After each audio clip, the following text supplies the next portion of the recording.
So, how did you do yesterday, right? Day one of smoking to quit. Wrote down on an index card the date that you're going to quit. You have changed your location of smoking. You no longer smoke any place that you used to smoke or that's familiar. You are now smoking a different brand of cigarettes, and you're only buying one pack of cigarettes at a time. So, what's next? Let's think about those replacement behaviors that we did in a previous video.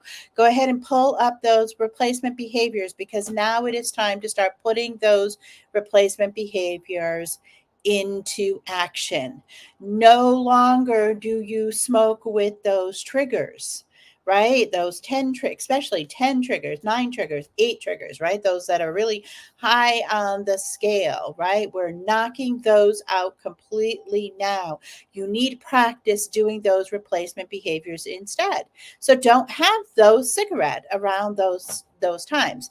Have those replacement behaviors, really practice them. Remember the breathing, remember the water, right? Really, really powerful, really important to be able to go ahead and bring that in, right? So now the next thing that I want you to do is I want you, if you're somebody who smokes, you light up a cigarette without even realizing it, I want you to put those cigarettes in a Ziploc bag. And then I want you to put those, even if you're not somebody who smokes automatically, we want to make this process very, very conscious.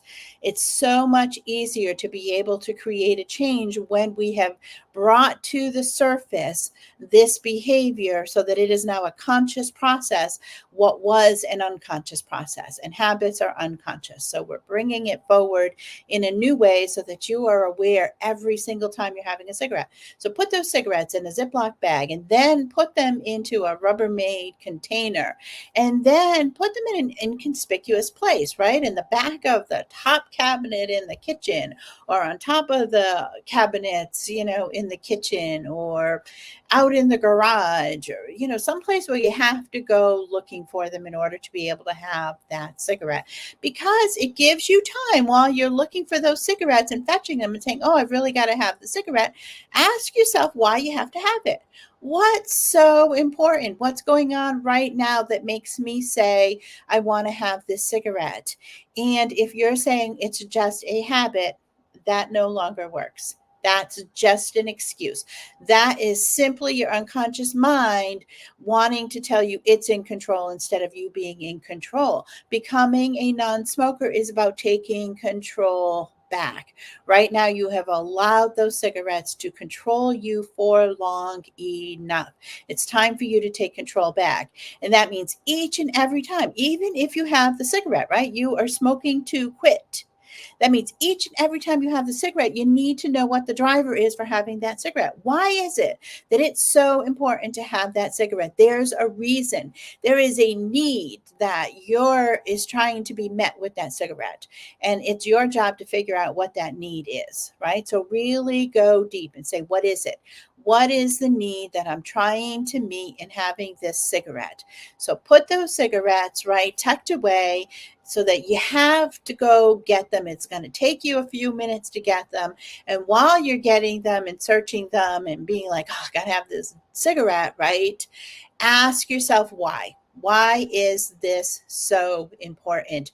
What need is being met? Because once you identify the need, then you know what needs to be addressed because that need can be met without a cigarette. Finding what those needs are, right? That's a part of the process and saying, okay, what are we going to do to be able to find that need so we can meet that need and really be able to then just knock this out once and for all. All right. So that's your job for today, right? Really put those cigarettes in a place that's hard to find. Start putting into place those replacement behaviors, right? Do whatever it was that you decided you were going to do when you first wake up in the morning, when you're having your coffee, right? Before meals, after meals, on breaks, right? Before you go to bed at night, when you're driving, all of those things that you said, okay, this is what I'm going to do instead, do those instead, because you know what? You're only smoking in one location. You can't be smoking right when you're doing those activities right now, anyways. This is about smoking to quit. You are not smoking for pleasure. It is not supposed to be easy. You want to make it as difficult as possible to have the cigarette, because then when you don't have the cigarette, you will feel a relief and it will feel so good to be a non smoker. This is Rebecca, Mind Over Matter Hypnosis, and we will do more smoking to quit tomorrow. Look forward to it. Bye bye.